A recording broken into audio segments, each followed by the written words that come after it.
Funding for this program is provided by. Additional funding provided by this is a course about justice, and we begin with a story. Suppose you're the driver of a trolley car. And your trolley car is hurtling down the track at 60 miles an hour, and at the end of the track you notice 5 workers working on the track. You tried to stop but you can't, your brakes don't work. You feel desperate because you know that if you crash into these 5 workers they will all die. Let's assume you know that for sure. And so you feel helpless until you notice that there is off to the right a side track. At the end of that track there's one worker working on track. Your steering wheel works so you can turn the trolley car if you want to onto this side track, killing the one but sparing the 5. Here's our first question: what's the right thing to do? What would you do? Let's take a poll. How many would turn the trolley car onto the side track? How many wouldn't? How many would go straight ahead? Keep your hands up, those of you who'd go straight ahead. A handful of people would. The vast majority would turn. Let's hear first. Now we need to begin to investigate the reasons why you think it's the right thing to do.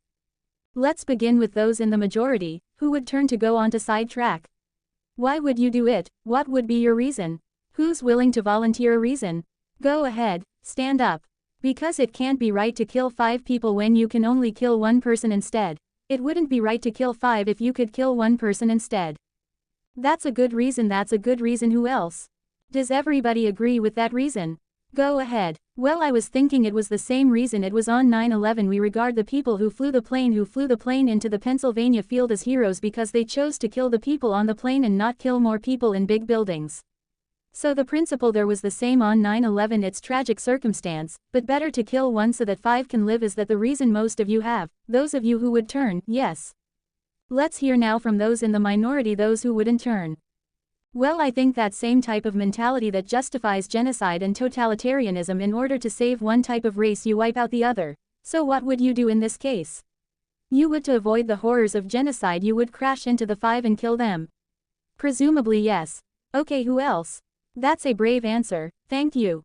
Let's consider another trolley car case and see whether those of you in the majority want to adhere to the principle. Better that 1 should die so that 5 should live.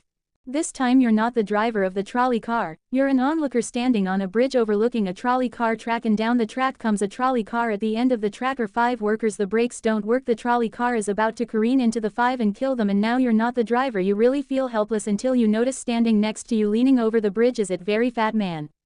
And you could give him a shove. He would fall over the bridge onto the track right in the way of the trolley car. He would die, but he would spare the 5. Now, how many would push the fat man over the bridge?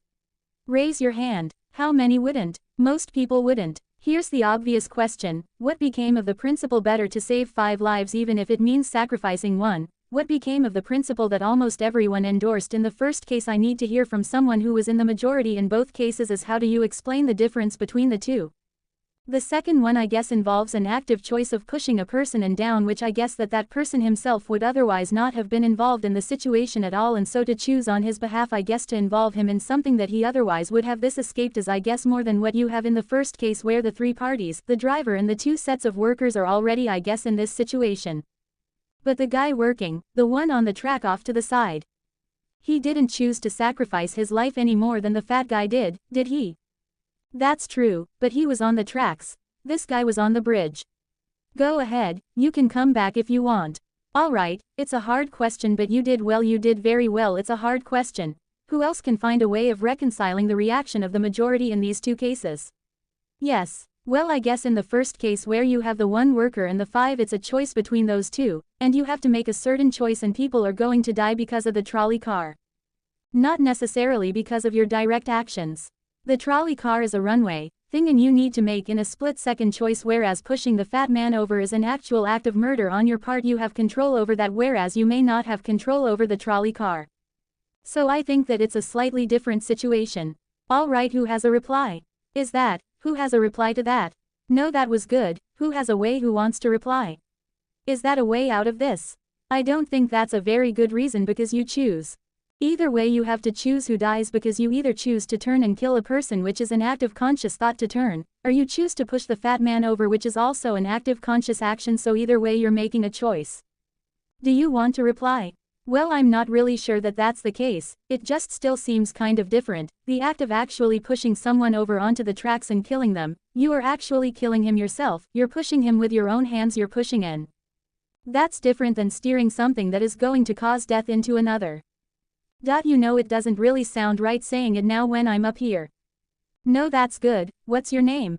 Andrew. Andrew, and let me ask you this question, Andrew. Suppose standing on the bridge next to the fat man, I didn't have to push him. Suppose he was standing over a trapdoor that I could open by turning a steering wheel like that, would you turn it? For some reason that still just seems more wrong. I mean, maybe if you just accidentally leaned into this steering wheel or something like that. Or say that the car is hurtling towards a switch that will drop the trap, then I could agree with that. Fair enough. It still seems wrong in a way that it doesn't seem wrong in the first case to turn, you say, and in another way, I mean in the first situation you're involved directly with the situation, in the second one you're an onlooker as well. So you have the choice of becoming involved or not by pushing the fat man. Let's forget for the moment about this case. That's good, but let's imagine a different case. This time you're doctor in an emergency room. And 6 patients come to you. They've been in a terrible trolley car wreck. 5 of them sustained moderate injuries. 1 is severely injured. You could spend all day caring for the 1 severely injured victim, but in that time the 5 would die, or you could look after the 5, restore them to health, but during that time the 1 severely injured person would die. How many would save the 5 now as the doctor? How many would save the 1? Very few people, just a handful of people. Same reason, I assume.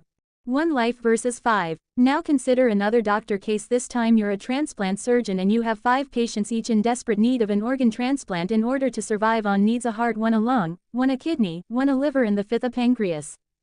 And you have no organ donors. You are about to see them die, and then it occurs to you that in the next room there's a healthy guy who came in for a checkup, and he is you like that, and he's taking a nap. You could go in very quietly. Yank out the 5 organs. That person would die, but you can save the 5. How many would do it? Anyone. How many? Put your hands up if you would do it. Anyone in the balcony? You would. Be careful, don't lean over too much. How many wouldn't? All right. What do you say? Speak up in the balcony, you who would yank out the organs. Why? I'd actually like to explore slightly alternate possibility of just taking the 1 of the 5 he needs an organ who dies first and using their 4 healthy organs to save the other 4. That's a pretty good idea. That's a great idea, except for the fact that you just wrecked the philosophical point. Let's step back from these stories and these arguments to notice a couple of things about the way the arguments have began to unfold.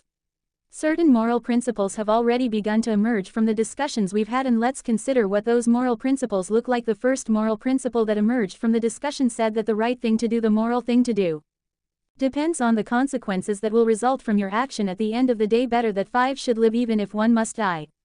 That's an example of consequentialist moral reasoning. Consequentialist moral reasoning locates morality in the consequences of an act, in the state of the world that will result from the thing you do. But then we went a little further, we considered those other cases, and people weren't so sure about consequentialist moral reasoning when people hesitated to push the fat man over the bridge or to yank out the organs of the innocent patient. People gestured towards reasons having to do with the intrinsic quality of the act itself. Consequences be what they may. People were reluctant. People thought it was just wrong, categorically wrong, to kill a person, an innocent person, even for the sake of saving 5 lives. At least these people thought that in the second version of each story we reconsidered. So this points a second categorical way of thinking about moral reasoning. Categorical moral reasoning locates morality in certain absolute moral requirements, in certain categorical duties and rights regardless of the consequences. We're going to explore in the days and weeks to come the contrast between consequentialist and categorical moral principles. The most influential example of consequential moral reasoning is utilitarianism, a doctrine invented by Jeremy Bentham, the 18th century English political philosopher. The most important philosopher of categorical moral reasoning is the 18th century German philosopher Immanuel Kant. So we will look at those 2 different modes of moral reasoning, assess them, and also consider others. If you look at the syllabus, you'll notice that we read a number of great and famous books. Books by Aristotle, John Locke, Immanuel Kant, John Stuart Mill, and others. You'll notice too from the syllabus that we don't only read these books, we also all take up contemporary political and legal controversies that raise philosophical questions. We will debate equality and inequality, affirmative action, free speech versus hate speech, same-sex marriage, military conscription, a range of practical questions. Why not just to enliven these abstract and distant books, but to make clear, to bring out what's at stake in our everyday lives, including our political lives, for philosophy. So we will read these books and we will debate these issues, and we'll see how each informs and illuminates the other. This may sound appealing enough, but here I have to issue a warning. And the warning is this: to read these books in this way, as an exercise in self-knowledge, to read them in this way carries certain risks that are both personal and political, risks that every student of political philosophy have known. These risks spring from that fact that philosophy teaches us and unsettles us by confronting us with what we already know. There's an irony: the difficulty of this course consists in the fact that it teaches what you already know. It works by taking what we know from familiar unquestioned settings and making it strange. That's how those examples worked the hypotheticals with which we began, with their mix of playfulness and sobriety. It's also how these philosophical books work. Philosophy estranges us from the familiar not by supplying new information but by inviting and provoking a new way of seeing. But, and here's the risk, once the familiar turns strange, it's never quite the same again.